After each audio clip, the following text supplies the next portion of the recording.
Hello students, today we are starting with our English grammar book, chapter 1. What is the topic for today? The sentence and its kinds.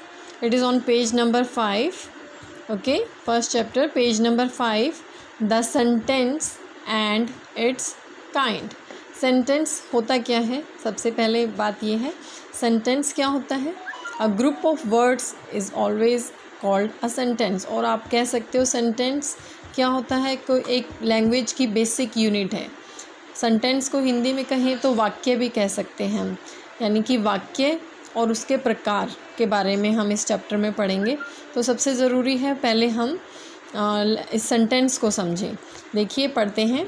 In any language, किसी भी भाषा में, in any language communication is very necessary. किसी भी भाषा में communication जो होती है, यानी कि बातचीत करने का जो माध्यम होता है, बातचीत करना सबसे इम्पॉर्टेंट होता है, सबसे ज़्यादा ज़रूरतमंद होता है, सबसे ज़्यादा नेसेसरी होता है. Which is only possible through words. और कम्युनिकेशन यानी कि बातचीत आपस में किन के थ्रू हो सकती है? ओनली थ्रू वर्ड्स, यानी कि शब्दों के आधार पर ही हम बातचीत कर सकते हैं.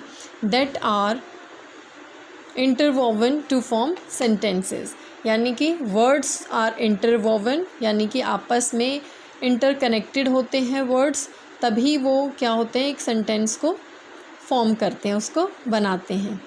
अगर शब्द नहीं हो तो क्या हम एक वाक्य को बना सकते हैं? नहीं. तो उससे पहले क्या होना चाहिए, हमें शब्दों का ज्ञान होना चाहिए कि किस तरीके से शब्द बनते हैं. जो लेटर्स आपने इंग्लिश में पढ़े हैं, ए से लेकर जेड तक, वो सभी क्या होते हैं, आपके लेटर्स होते हैं. उन लेटर्स से मिलकर आपका वर्ड बनता है, यानी कि शब्द, और शब्दों से क्या बनता है, आपका सेंटेंस बनता है. और सेंटेंस से क्या होता है, कम्युनिकेशन पॉसिबल होती है, यानी कि बातचीत पॉसिबल हो पाती है. हम एक दूसरे के व्यू पॉइंट्स कब जान पाते हैं, या हमें कुछ कहना है तब कब जान पाएंगे हम ये चीज़ें? When we will start communicating by using a language. तो लैंग्वेज में सेंटेंसेस का इम्पॉर्टेंट रोल है, क्योंकि without sentences no language can be spoken. Okay, this holds good for both verbal and written communication. So यहाँ पर क्या बताया कि वर्बल कम्युनिकेशन हो, यानी कि लिखित तौर पर वर्बल ओरल कम्युनिकेशन हो, या लिखित तौर की कम्युनिकेशन हो, यानी कि वर्बल हो, ओरल हो, यानी कि या रिटन, किसी भी तरीके से हमें बातचीत करनी है, उसके लिए हमें लैंग्वेज का जानना और शब्दों का और सेंटेंस का जानना ज़रूरी है. फॉर एग्ज़ाम्पल, अगर if you are writing a letter to somebody, अगर आपको सेंटेंस बनाना नहीं आएगा तो can you communicate through the letter? No. Can you communicate through the writing medium? No. If you are speaking in an assembly, can you speak something in the assembly without knowledge of sentences? No, you cannot, because sentences क्या होता है, एक proper order of words होता है. sentences ये नहीं है कि कोई भी word कहीं भी बोल दिया and that will become your sentence. No, sentence is a proper order of words, and that too with a subject as well as with the verb. Sentence को बनाने के लिए उसमें एक सब्जेक्ट होना चाहिए, उसमें वर्ब होनी चाहिए, ऑब्जेक्ट होगा, that is also not necessary object होना, बट एक सब्जेक्ट और एक वर्ब होना इज़ ऑलवेज नेसेसरी, और उसका एक मीनिंग होना सबसे ज़रूरी है. Okay, so look at the following groups of words.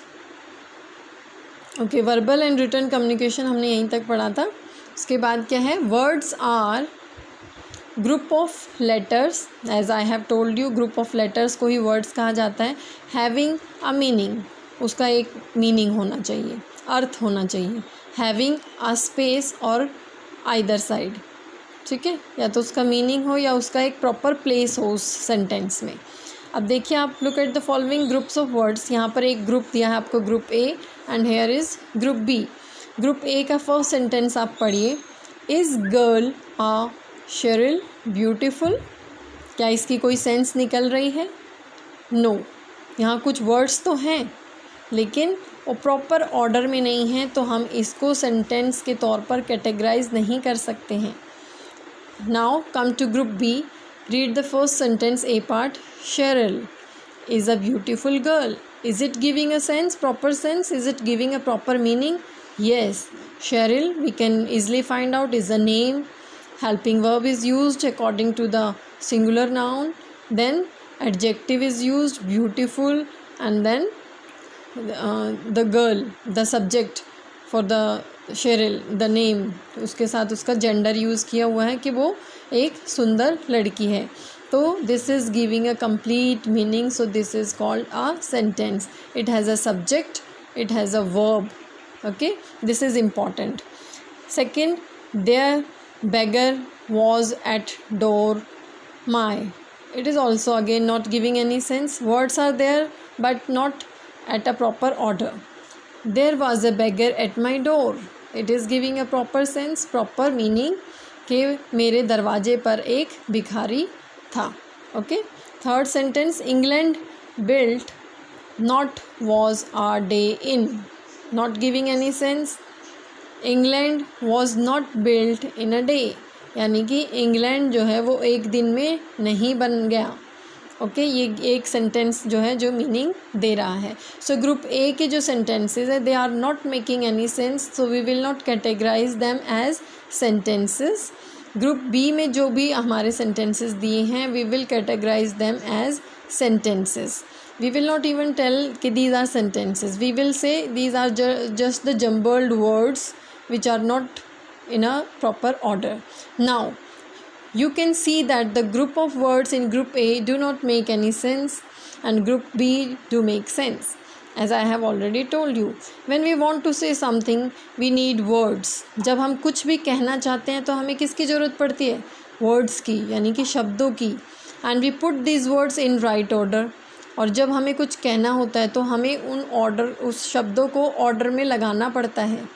Okay, जैसे हमने यहाँ पर इन शब्दों को ऑर्डर में लगाया तो सेंस निकल कर आई. तो in the same way it is said in this line कि उसको प्रॉपर राइट ऑर्डर में हमें लगाना पड़ता है. Then we get a sentence with a complete meaning. यानी कि जब हम कुछ कहना चाहते हैं हम उन वर्ड्स को जब एक प्रॉपर ऑर्डर में लगा देते हैं तो ही वो एक सेंटेंस बन जाता है जिसका कि एक कंप्लीट मीनिंग होता है, उसका एक अर्थ होता है. दस Group B contains sentences which give proper sense in a meaningful manner. Group B के जो भी sentences हैं वो proper sense दे रहे हैं. So these are called sentences. There is a special note also, read that also. A sentence is also known as a basic unit of the language. Basic unit क्या होता है? जो सबसे अहम और सबसे पहली कड़ी है वो क्या है लैंग्वेज की, भाषा की, सेंटेंस है. ठीक है, सबसे पहली उसकी भाषा की जो यूनिट है, बेसिक यूनिट जो है वो है sentence. Okay, comprising at least one independent verb with its subject. As I have told you, one subject and independent verb उसके साथ होनी चाहिए. A sentence begins with a capital letter. देखिए आप ये जितने भी आपने यहाँ पर सेंटेंसेस देखे all are beginning with capital word. Okay, capital letter. And ends with a full stop.